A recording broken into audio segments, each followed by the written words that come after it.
Welcome back to the Daily Shift, a podcast where we merge biblical principles, neuroscience, and emotional regulation to transform your life in less than 1% of your day.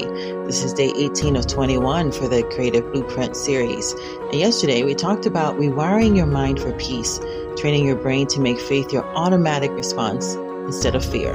Today, we're going deeper into something that challenges almost all of us, releasing control. And let's be real. Most of us don't like to admit how much we crave control. We want to know when things will happen, how they will unfold, why certain things aren't working yet. But here's the paradox. The more we try to control everything, the more anxious we become, and we actually become the bottleneck. So today, we're talking about surrender, not as a passive thing, but as an active strategy for accelerating breakthrough. Because when we hold on to control, we actually slow down our manifestation process. So are you ready to let go and trust in God's perfect timing? Let's dive in. Hi, if you're new to me, my name is Raquel, and I'm your GPS for success. Our foundation is from Proverbs 3, verses 5 and 6, which reminds us to trust in the Lord with all our hearts and to lean not on our own understanding.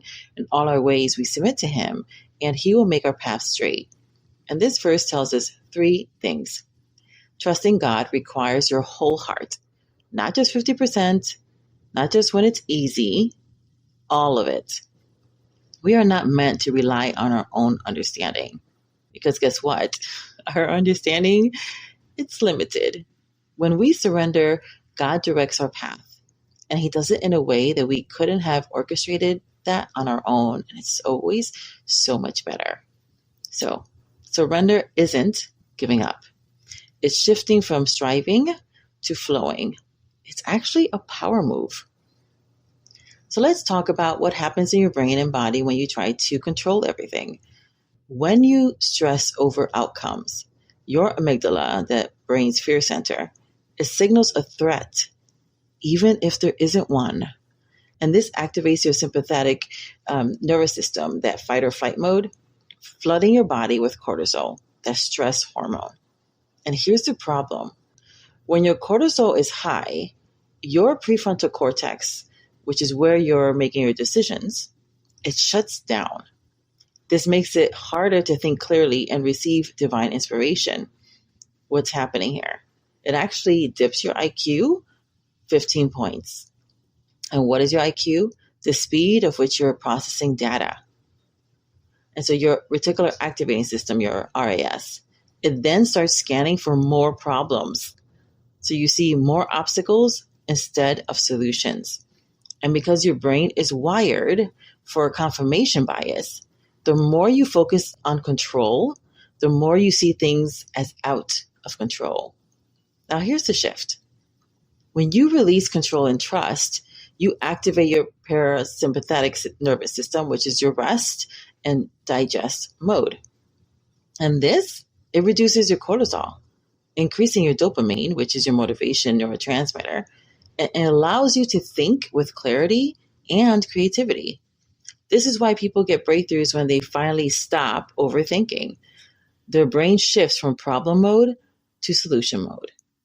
Letting go isn't just spiritual, it's neurological. Your body holds on to control through tension, tight shoulders, clenched jaw, shallow breathing. These are all signs that you're holding on to something internally. So here's a simple body-based surrender exercise.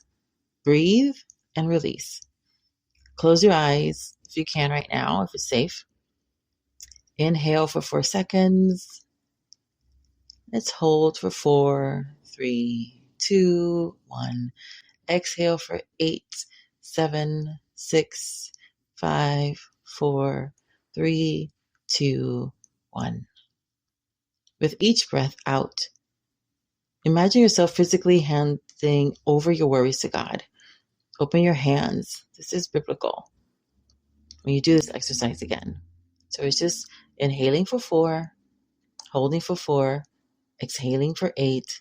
And as you're exhaling, see yourself physically giving it over to God.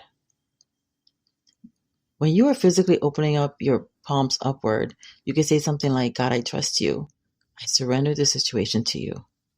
And then notice how your body shifts when you release control. You can also do a surrender walk. If you're struggling to let go of something, go for a 5 to 10 minute walk. As you walk, pray the simple phrase with every step, I trust you, Lord. This creates a mind-body connection that tells your nervous system, we are safe. We can trust. Let's be practical. What does surrender actually look like in everyday life? When you don't know what's next, instead of forcing an answer, say, God, I trust you that you will reveal the next step at the right time. When a door closes, instead of panicking, say, if this was meant for me, it would be mine. God has something better.